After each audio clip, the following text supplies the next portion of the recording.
Now, many of us here have spent too much time in the last year worrying about how difficult things are. So for a change, I thought I would talk today about the upsides of the downturn. As an entrepreneur, you control your own destiny. Your company might, God forbid, go bankrupt, but no one can ever fire you. Now, curiously, downturns can be a fine time to launch a new business. In the depths of the Great Depression in the 1930s, Walt Disney launched his eponymous animation company, now almost the largest entertainment organization in the world. Texas Instruments marketed the world's first transistor radio in 1953 during a recession. And Bill Gates started Microsoft in 1975 in a motel room in Albuquerque, while the US battled stagflation and the after effects of the oil crisis. Of course, it won't be easy raising the funds for a project at the moment, but then it never was. Such efforts take persistence.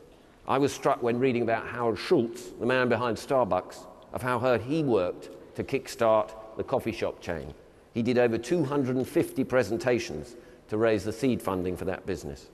While some people are cautious about changing roles, others are looking for work and are more flexible about the type of company that they will join and the terms they'll accept.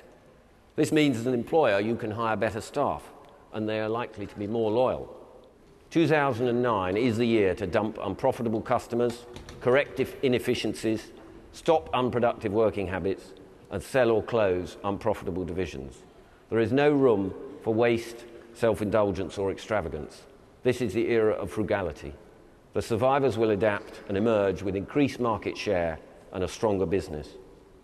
In most companies I know, there is just one overriding priority now: cash.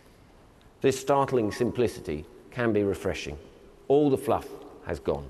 It's about making sales, getting paid, and staying in the game. I think quite a few of us were perhaps complacent, taking a highly paid job in finance, for example, just because it paid well. Personally, I would prefer to earn half as much, building up a business of which I could be fiercely proud, rather than shuffling bits of paper in an investment bank for twice as much money. So my belief is that if you have energy and ambition, you should take the plunge rather than live a life of regrets, even now when the odds might seem unfavorable. I've made more mistakes than I care to remember in business, big and small, but I press on because I believe my average is improving, and I'm not alone in having my share of losers.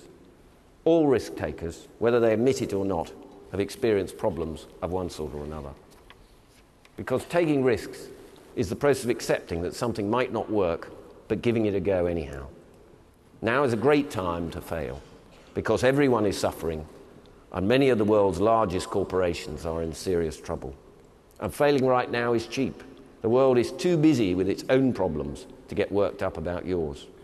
I believe success is about being vitally engaged in something worthwhile, making a difference for the better, and enjoying life while you're at it.